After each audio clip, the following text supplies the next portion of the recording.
So, hello. Thank you for joining us today at Dealing ACES, an accessible, communal, empowering, and scalable design system. My name is Richard Clinch. I'm the Experience Design Lead at Harvard Web Publishing. And I am Dan Cabral. I'm a UX UI designer with Harvard Web Publishing. And I'm Janelle Sims, Manager of Digital Accessibility Services at Harvard. And if you'd like to follow along with the slides during the presentation or refer to them afterwards, you can scan the QR code or go to bit.ly. It's EvolveDrupal-ACES-2025. Thank you. Today, we're going to highlight the benefits of using a purpose-driven, accessibility-first approach to technology, design, and development. We'll be sharing ideas for methods and approaches for integrating core principles in new product development, including research with end users and participatory design with stakeholders. Just to give a little framing about our presentation today, we're only going to focus on our design system principles. It will touch only on some elements of the process and the tools that we've used in the project. First off, we're going to be giving you a background and some context behind our work and our design system. Then we'll have an overview of the ACES principles, and finally, next steps, the future of the design system. We've set plenty of time aside for questions at the end. First off, let's talk about what a design system is in this context. We love this quote from the book Design Systems by Anna Kolmatova. A design system is a set of interconnected patterns and shared practices. They are coherently organized to achieve the purpose of digital products. That's a nice little nutshell. Patterns in this case are repeating elements that we combine to create an interface. Things like flows, interactions, buttons, icons, colors, typography, microcopy, etc. Practices are how we choose to create, capture, share, and use those patterns, particularly when working in a team. I really like this call out about practices because you cannot build a design system in isolation. Our design system team includes, as you heard in our introduction, UX, UI designers, members of digital accessibility team at Harvard, front-end engineers, as well as UX researchers. A solid practice with a well-defined team is essential. Here's an example of part of our design system, speaking of patterns and repeating elements. These screenshots are of the page content type. You'll see it displayed in the tool called Figma. Since this is a system, if you change one thing, it can affect everything else. There has to be a lot of detail in here. You'll see that the pink, in this case, is an image placeholder. Back to the design system project. We started about 2 years ago as part of that transformation project, spurred on by the fact that we have legacy website building software that is reaching end of life in November 2025. This means that we were tasked with moving thousands of websites onto other platforms. Our initial count was 12,000. So we built out Harvard Sites Drupal platform. It enables us to migrate the legacy sites with automation. We're also rolling out Harvard Sites WordPress as well. The purpose of the design system is to support design for the migration and also current and future web building needs. So thinking ahead, definitely. On the plus side, this gave us an opportunity to build a design system from scratch to support both platforms and beyond. Our project has 5 very specific goals. The first goal is institutional alignment. Our project has to reflect the mission, the goals, and the values of our team at Harvard Web Publishing. Beyond that, it also has to support Hewitt, which is Harvard University IT, and beyond that, it has to support the university's mission as well. So we have to be institutionally aligned from the beginning. It also has to be institutionally relevant. That means it has to support local and global brand consistency. That's very important for our stakeholders.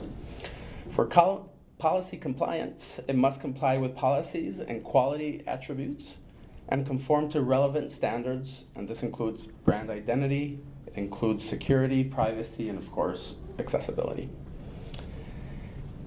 The other project goal is seamless integration, meaning it needs to integrate with web content management systems and publishing systems and platforms.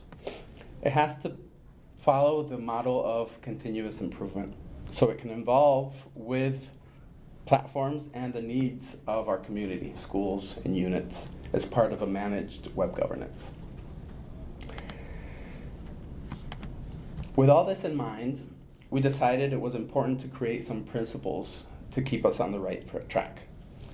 Those principles are accessible, to support disability inclusion in our digital campus; communal, meaning to support web governance centrally in schools and in units. It needs to be empowering, meaning it fosters confidence in creating of attractive, modern, inclusive, and effective websites. And last but not least, it has to be scalable, meaning it has to allow websites to adapt gracefully along standards and technologies. Now let's talk about these principles in more detail and how they manifest in our process and in the design system itself. First, we start off with the A in ACES, accessible. And here's Janelle to talk about accessible. Thank you. Awesome, thanks Richard. Hi everybody. So our first foundational principle is accessible, to support disability inclusion on our digital campus.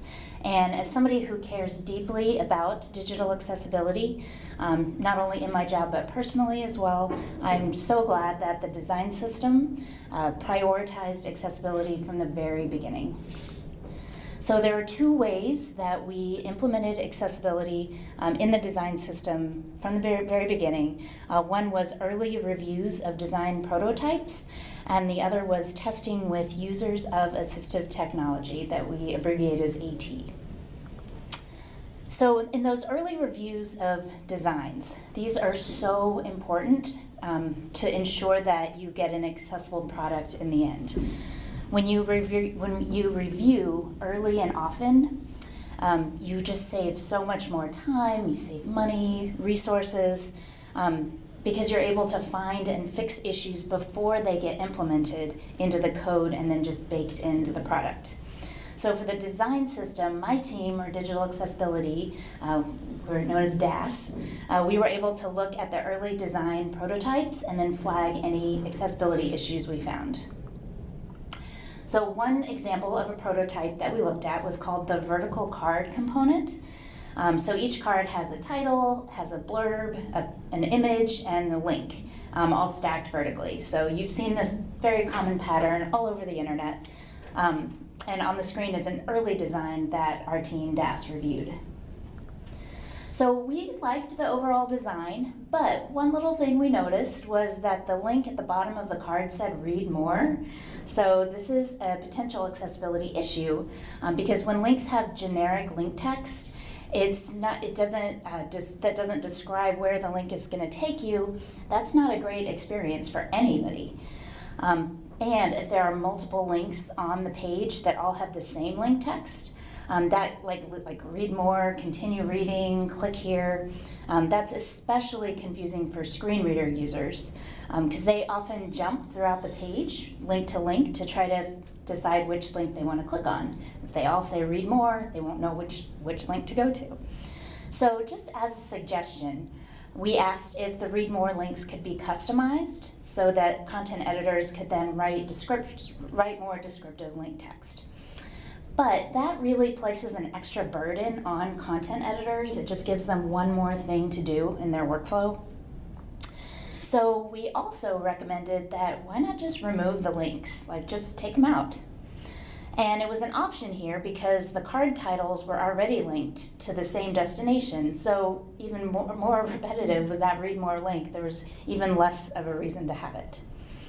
So on the screen is an image of our little comment on the read more, just asking, hey, can we customize or remove that? So the design team agreed, like, let's just get rid of the read more links. So now we have this nice clean design without the need for extra work for the content editors, a much streamlined experience for assistive technology users. And I love this example because it may seem really, really simple, but the fact that we caught it before it got baked into the code meant that it was such an easy change to make, but it saved us so much time and resources in the end. Another way we made sure that the design system was accessible was by testing the features and functionality with everyday assistive technology users. So we conducted the testing through Fable, which is a service that hires people with disabilities who regularly use assistive technology. It is such a valuable resource. It gives designers great insight into how real people experience their product. So one type of testing we did was compatibility testing, which meant we had several users of very different types of assistive technologies, including screen readers, screen magnification. We had an alternative navigation tester. They all tested the same feature. And the feature we had them review was called the sort and filter, and it was all within the search page. So the testers rated the feature by how accessible it was, how easy it was to use, and how likely they were to recommend it to other people. We tested two versions. We tested an initial version and then a revised version. So on the screen is the initial implementation of the sort and filter feature.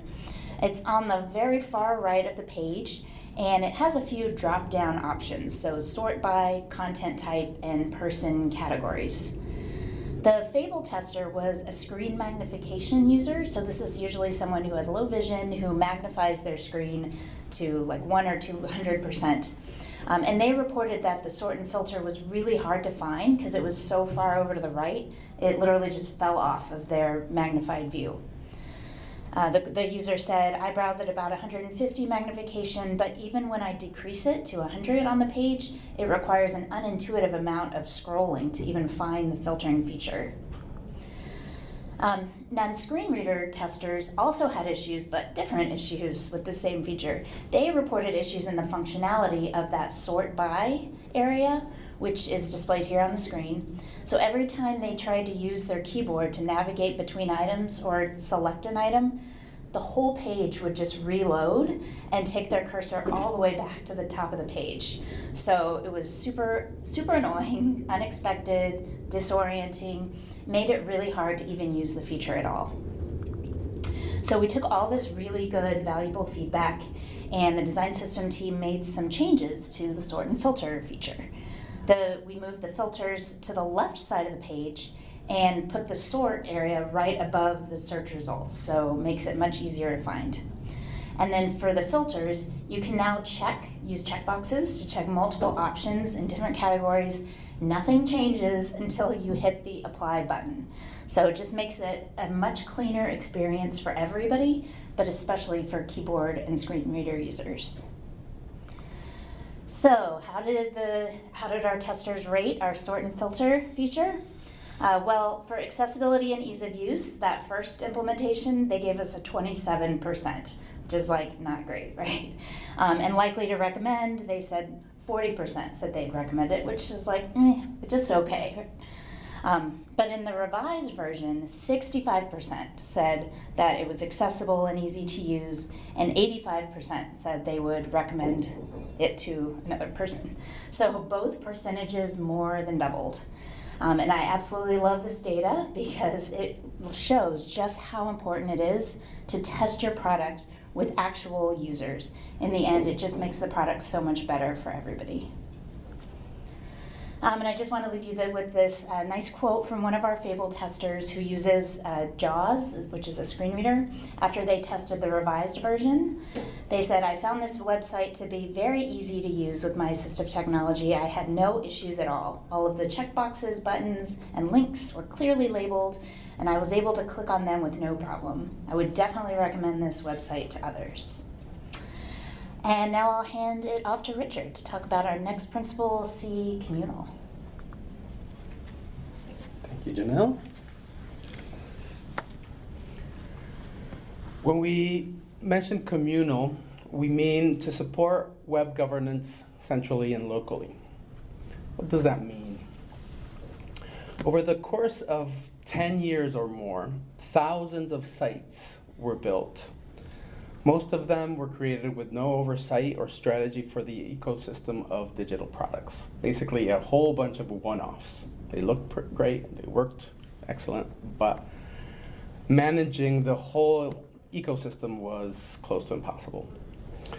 What that happens for users or site visitors is that you end up with a very disjointed experience if you're a person looking for information about Harvard. Every place looks different, every place has different information. So we started looking at the bigger picture. When somebody comes to us, Harvard Web Publishing, to provision them a site, we know that we cannot make the decisions around for schools and units. What should sites look like? What should the visual approach, what should the functionality have? Does it align with a school's purpose? We don't have that information. We don't have that knowledge. So we want to give the people who do the power to make those decisions. Setting up central and local web governance teams and groups gives the power back to the community. We've been listening to and talking with web governance groups to understand the choices they want to make around their own portfolio of sites.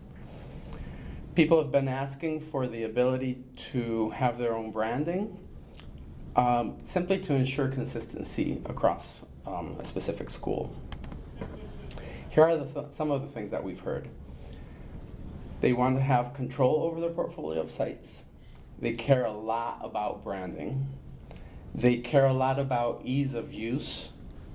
They care about accessibility. And they want to make sure their sites are secure while looking great. And of course, they want to have a say in how their design evolves. These are pretty straightforward requests, nothing out of the ordinary. So what we've done is that now the design system allows each school to have a theme variation that supports their own branding. What do we mean with branding? Basically, colors, styles, and typography. What we see here is an early example of a style mock-up that we present to school governance groups. Here we've taken the Harvard Medical School's existing branding elements and applied them to what we call a stylescape, to show the HMS Web Governance Group what some of their sites may look like in the future. We then use code to produce a prototype for final design approval. Once the design is approved, those specs are passed on to our engineering team. The engineering team then produces code that is placed inside of a temporary testing environment called Storybook, and we use that for user acceptance testing. Once the review and approval of the stage is complete, then the code moves into production and is available to use on websites. Once the new design is available on websites, all the sites that use the configuration settings for that theme adopt the approved branding, typography, and style. Very straightforward. We've worked really, really hard in establishing the correct process to onboard schools based on their established branding and visual communication needs. On screen, we can see a diagram of our process from beginning to end.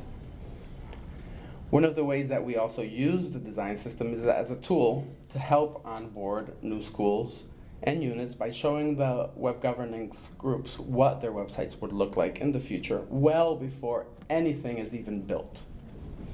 Before each step, there are thorough review and approval process loops that include key stakeholders as well as team members.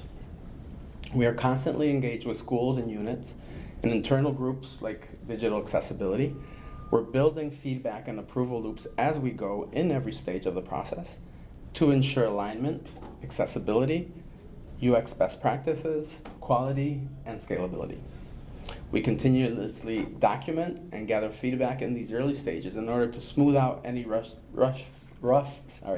edges around the process itself.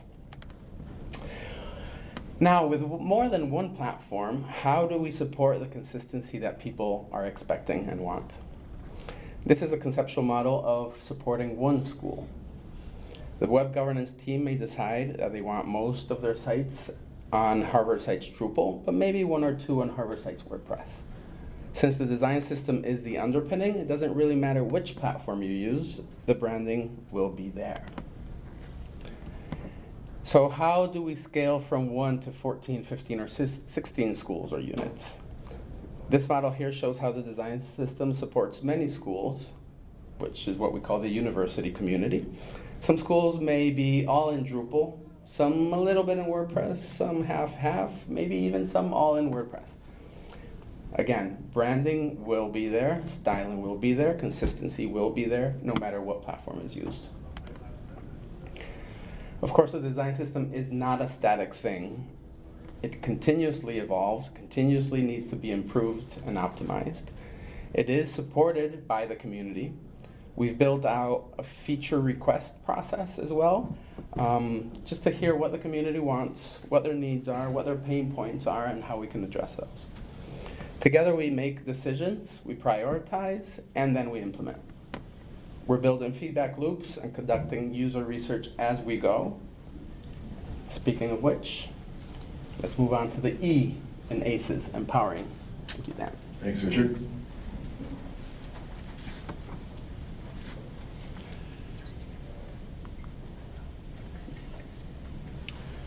It's important to empower Harvard Sites users to have confidence when creating attractive, engaging, inclusive, and effective websites. User research has served and continues to serve a vital role in the ongoing improvements of Harvard Sites. It allows us to gain insight into the needs, pain points, and wants of our users. We started with generative user research studies. This is a research method that allows us to gain an initial understanding of the needs, motivations, and behaviors of end users, site builders, and stakeholders. Based on the insights gathered from our generative research, we then developed user personas and user journeys to help our team empathize with stakeholders and site builders. Recently, we have introduced a rapid iterative user research approach that allows us to conduct quick and simple studies as many times as necessary to obtain insights on a specific aspect of the design system or Harvard Sites.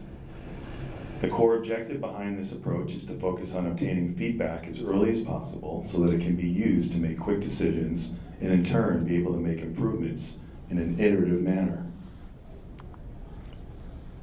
During the generative user research phase, we conducted a series of interviews with site builders who use the legacy platform. From the interviews, we learned about the site builder needs, pain points, usage patterns, and about any concerns they may have had about switching to a new platform. After the user interviews were complete, we used a thematic coding approach to analyze all the information the study participants shared with us. With this method, we can distill complex information into key insights and identify patterns and themes. The insights we collected from these studies allowed us to identify opportunities for improvement for the user experiences and determine next steps in the development of the design system. An important aspect of empowering users is empathizing with their experiences. It is very easy for teams to fall into patterns where user-centered approaches fall to the wayside. That can be due to confirmation bias or internal assumptions based on what we think our users need. An effective method for inciting empathy is user personas. A user persona, for those of you who don't know, is a semi-fictional character that represents a target audience for a product or service. On this slide, we have Tiffany, one of the user personas we created from the insights we collected during the generative user research phase. Tiffany is a digital collections librarian at Harvard and has been using the legacy platform to create and manage digital collections for Harvard Site's libraries for 4 years. User personas like Tiffany continues to help our team align with the actual needs and frustrations of our users and guide our design decisions. Another empathy tool we use to empower our users is user journeys. User journeys are visual representations of the steps a user takes to accomplish a specific goal when interacting with a product or service. In this user journey, we have Milo, a website manager who is responsible for maintaining and updating the sociology department's website. For this user journey scenario, Milo is a site builder who is seeking a component from the design system to build a piece of content with. During each of the steps in the user journey, we try to understand what the user's goals are, the experiences they have, how they feel during each step, potential challenges they can encounter, and opportunities for improvement. This empathy-driven approach allows us to address real user pain points and provide a better overall experience. Oftentimes, user research is referred to as being an important part of the discovery phase when designing a product or service. However, discovery should not be a phase, but a continuous process. To foster continuous discovery, we used a rapid iterative approach to user research. This is an approach that follows the principles of Lean UX, which is a methodology that emphasizes collaboration and rapid experimentation to create user-centered designs efficiently. Recently, we conducted a rapid user research study on the design system's tabs component. As a team, we wanted to validate assumptions we had about the component from users, so we created a brief survey that consisted of just a few short questions. We received great feedback on the component. This quick turnaround allowed us to validate our assumptions and make important decisions. With this approach, assumptions can be tested using minimal resources as often as needed. By prioritizing continuous user research and incorporating user feedback at every stage, we're committed to creating a design system and platform that empowers the Harvard community. Now, we'll take a look at S in ACES, and the S is for scalable. While it comes last in our principles, it's foundational to everything we do. It's the one we keep coming back to in our design decision-making process. Our focus areas for building a scalable design system are evolving our services from creating one-off custom design websites to providing a web publishing ecosystem. Our approach is guided by tested approaches to design through principles, guidelines, and best practices, with the aim of establishing a flexible framework that will support while also providing opportunities to evolve and expand. The design system must be part of an ecosystem that allows websites to adapt gracefully along with changing standards and new evolving technologies. And for Harvard Web Publishing, this facet was disruptive when we started this project because it represents fundamental changes to how we delivered services. Over the course of 11 years, since it was a brand new initiative, Harvard Web Publishing had grown into a web design agency, building one-off custom websites for schools, departments, and units across the university. Our service model was to find ways to accomplish our clients' website design and content strategy needs and goals within the constraints of platforms available to us. And since we didn't have much control over the authoring tools, the legacy platform in particular, we ended up developing specialization and clever workarounds and customizations. Basically a bunch of hacks, right, to get deliver what our clients were looking for. And our clients were usually very happy with the result. But in some cases, they were limited by our agency approach.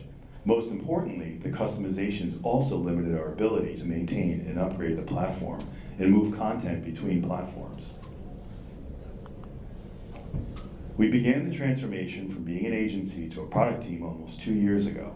The first thing we did was conduct user interviews, as I've already mentioned, with website builders. We heard from people about how much they appreciated working with us on their websites, but we also heard from people about how the customizations limited their readiness and ability to work with their site. We often heard feedback that went something like this: I'm literally afraid to go in and try anything different. So as we transitioned away from the old platform, we also reinvented our service model, moving away from an agency to building a web publishing ecosystem. The design system is part of that ecosystem, providing a stable yet flexible foundation that can adapt and evolve. We know people valued our agency model, but we're also confident that people recognize the need for guardrails to keep sites stable and scalable, especially people who are responsible for managing multiple websites. One participant said, "I'm thankful for some of the boundaries we have. I totally understand the need to get some rules down." One of our challenges was in making sure those guardrails are relevant, so we started out looking at existing brand and identity guidelines from across the university. From there, we created an inventory and began work identifying existing standards and requirements that we would need to support in the design system. Those formed the basis of our design system requirements. In addition, we identified first principles to follow in our design and development work, industry best practices that would provide a solid design foundation. For example, early on in the wireframing and content modeling phase, we explicitly shifted to a mobile-first design approach. The first round of wireframes was literally desktop first. This wireframe shows the design of the site header, the site name, search feature, and site navigation links. On the left is the desktop design, and on the right is the mobile design. This next wireframe shows a component called a 50/50 card, which is a combination of an image and text with the mobile wireframe on the left and the desktop wireframe on the right. The result of this small change in our process was that we focused on the most essential content. If something was deemed unnecessary in the mobile context, we questioned whether it was necessary at all. As you heard earlier, we adopted an accessibility-first approach, even in our principles, which informs all aspects of our process, including scalability.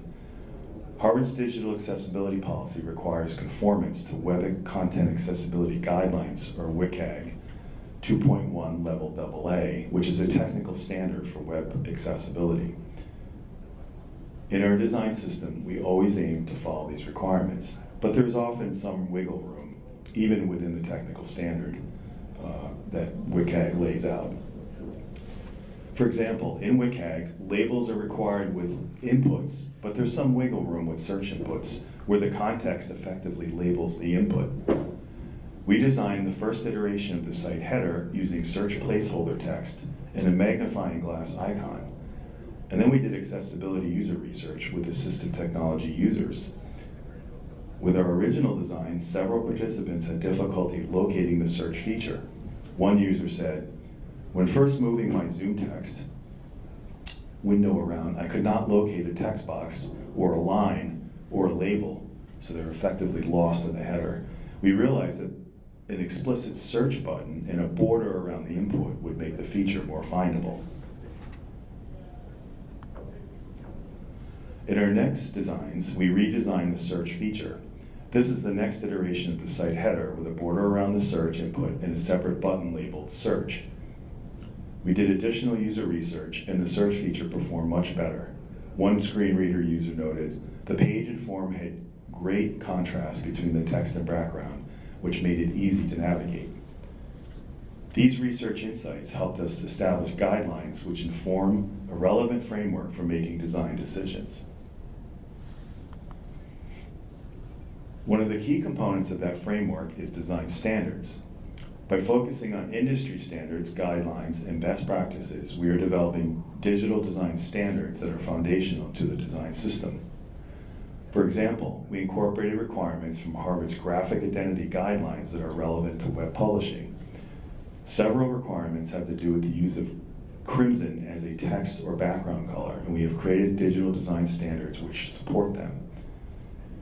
In the context of the Veritas shield, we have the standard, avoid placing the shield on a crimson background or any close color value. In the context of typography, we have the standard, don't use Harvard Crimson for text color. Both of these standards reflect the requirements defined in the Harvard Graphic Identity Guidelines. In supporting the accessibility policy and WCAG requirements, together with insights from accessibility user research, we have the standard, input should be provided with visible and persistent labels, and the standard, elements should include a border when the element background color does not provide sufficient contrast.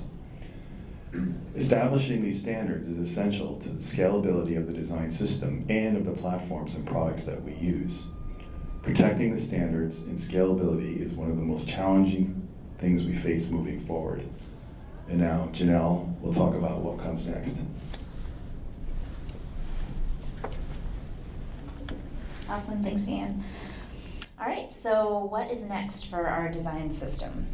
Well, as mentioned, we do have some challenges, so I'll list them according to our ACES principles. So accessible, maintain accessibility principles and standards. We have to keep accessibility top of mind in every conversation we have with every vendor, every stakeholder. Communal, we want to preserve the design system standards while accommodating schools and units, so making sure we don't stray from our standards. Empowering, we want to influence perceptions about the value of a design system. So just trying to raise awareness, spreading the word about the design system, how valuable it is, all it does for us. And then scalable, keeping the design system and platforms in sync. So not backing ourselves into a corner by forgetting that we need to be able to scale. We have to keep our tools in sync and keep accurate and current documentation, everybody's favorite. And then thinking about opportunities for the future. So accessible, ensuring accessibility across even more platforms and products. So the design system has this incredible benefit of boosting accessibility potentially in any digital product going forward. Communal, we want to enable schools and units to steward their own digital properties, so we give the power back to them and even take it a step further to build a team of school-based super admins. And then empowering, accommodate new features and more content. We have this continuous research to understand the evolving needs of schools and units. And scalable, improve the system once and improve all the sites that use it. So the design system enables us to make global adjustments and improvements. Future-proofing it makes it easier to scale. So where we are now, we've got 14 schools onboarded, 38 theme variations developed, and more than 1,000 sites are now powered by the Harvard Sites design system. In short, our ACES principles have guided us from the very beginning and all along the way to make sure that our design system works for everyone. The image here shows a website before and after migration, so without a design system on the left, and on the right, built with our ACES design system. So you can read more about our design system at designsystem.harvardsites.harvard.edu. We want to thank you so much for coming to our talk today, and we want to give a little shout out to our other colleagues who contributed to this presentation, Laurier, Sarah, and Dorian. Again, you can scan the QR code to refer to these slides later, or go to bit.ly/evolve-aces-2025. So thanks so much. We'd love to take any questions you have. We have about 9 minutes. So thanks, everybody.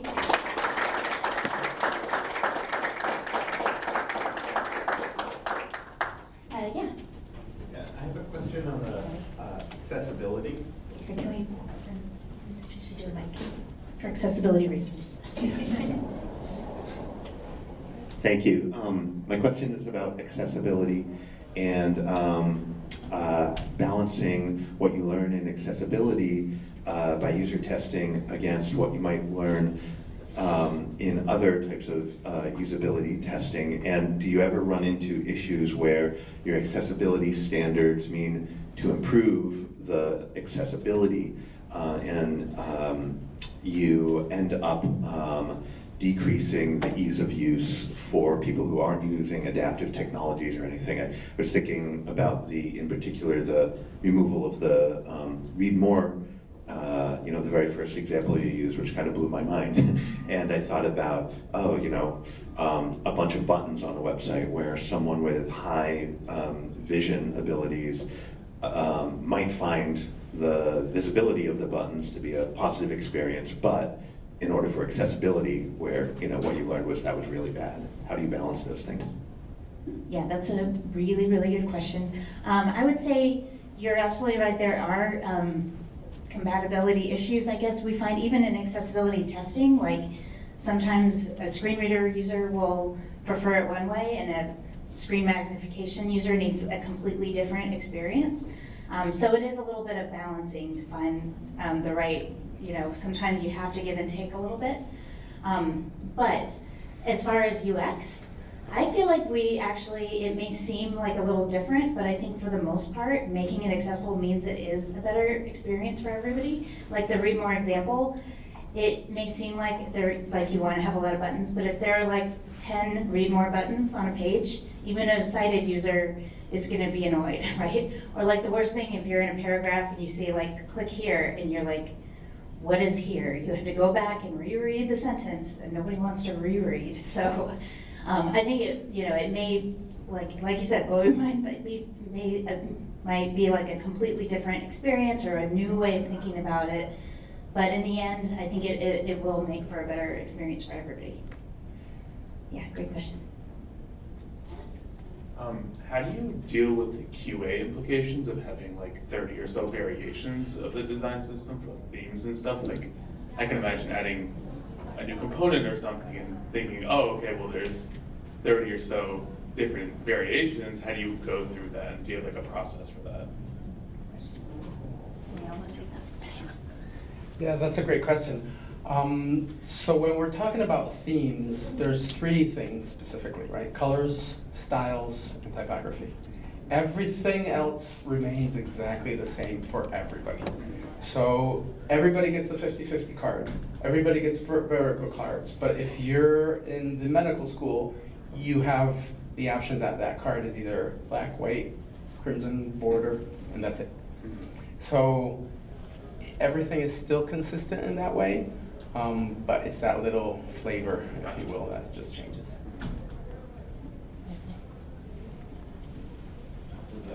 Ian? How long has the accessibility policy been in place at the university? And for organizations that don't have that, how may we influence to push that through, especially at an organization that doesn't seem to think it is necessary, which we know is a no-no, but sometimes that's what the cards were dealt. I'm going with the Extra points for the theme. So great question. So Harvard was sued in 2015 by the National Association of the Deaf. A lot of other schools were as well, but as usual, Harvard was sort of the big trophy case or whatever, I don't know. So as a result, that's when the lawyers got involved and they realized we need to have a policy. Don't want this to happen again. So I actually really like that example, and I like talking about it because it may seem like a bad thing getting sued, but in the end it turned out to be a really good thing because it kind of forced us to reckon with, our content, our users. It forced the leadership to realize we needed a policy. And so now that we have the policy, it is much easier. It's still not 100% easy to make everything accessible, but at least we have that policy to point to.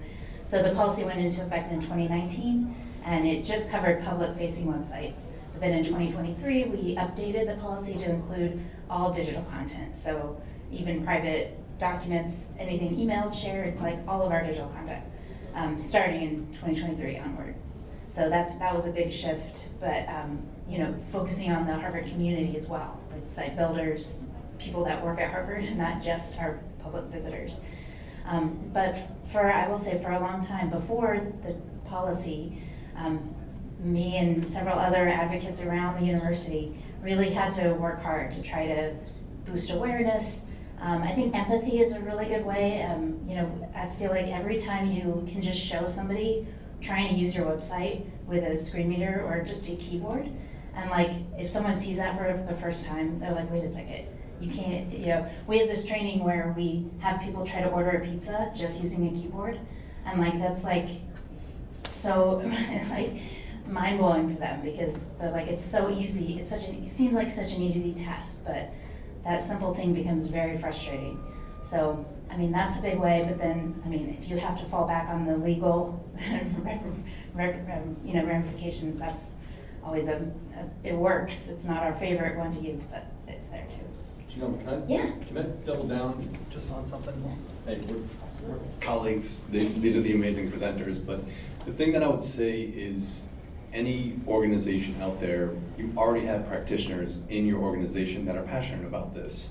And whether you have a policy today or not, there are people that are already doing that work, and sometimes it takes a terrible catalyst like a lawsuit or something for, like, let's call it the business side of your organization, to realize we need to put all these good practitioners into use to create a center of excellence that's centered around a policy. So you get legal involved, you get the business side involved, and then you realize that there's all this expertise already out there in the field, and then acts as a means to kind of implement the policy. So. Yeah, also briefly adding on, I'm also working in accessibility in higher ed. And if you don't have that catalyst, one thing you can do is, again, teach empathy and firsthand experience, because a lot of people don't have that. So if you give them the experience of, in higher ed, for example, knowing the answer to something but not being able to communicate it based on the medium chosen, or in your situation, maybe they have some sort of mobility requirement that impacts their ability to operate a vehicle. That is very impactful. And also the W3C WAI, which is the World Web Consortium Web Accessibility Initiative, has guides on this specifically. It's at w3.org/WAI. There's a bunch of resources on creating a policy and grassroots movements. Awesome, thank you. Any other questions?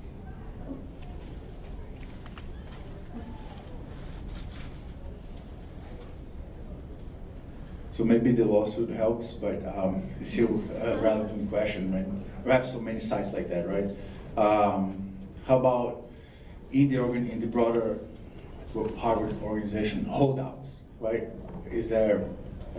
I would suspect they're still there, especially coming from a hiring agency culture, and so all those things that you guys talk about help, but just make a point on that. And then the second question is, how about componentry? Like, as you expand on componentry, and you get new requests, and maybe a big website would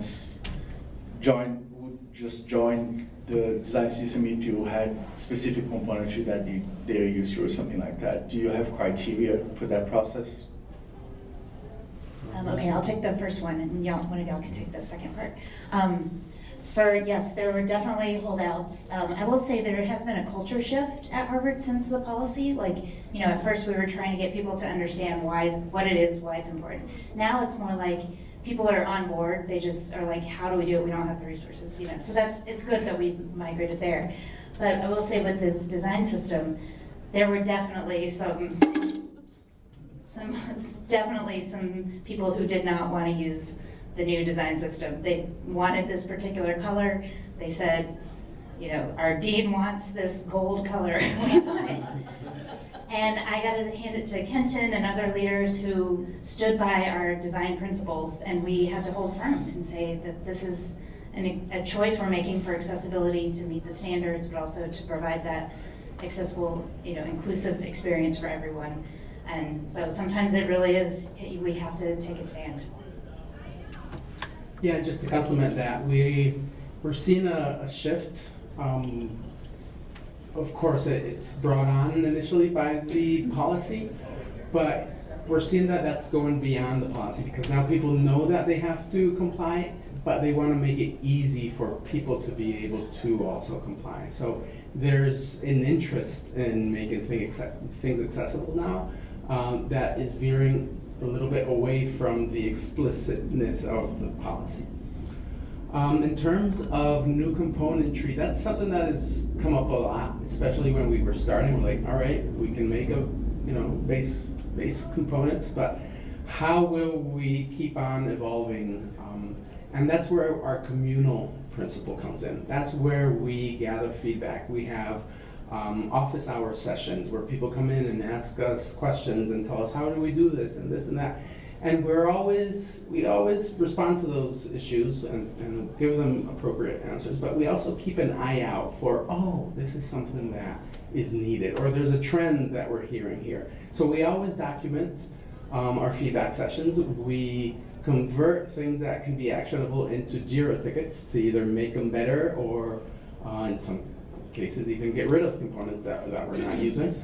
But it all comes down to the community. If 80% of Harvard will benefit from that new component, it's a no-brainer. We're going to add it in there. If one faculty member says, I want this thing that nobody uses, but I want it, we have plenty of weight to be able to say it's not going to benefit anybody, or it doesn't scale.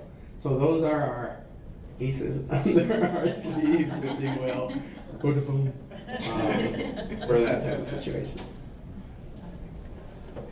Looks like we're at it. Thank you so much. Thank you.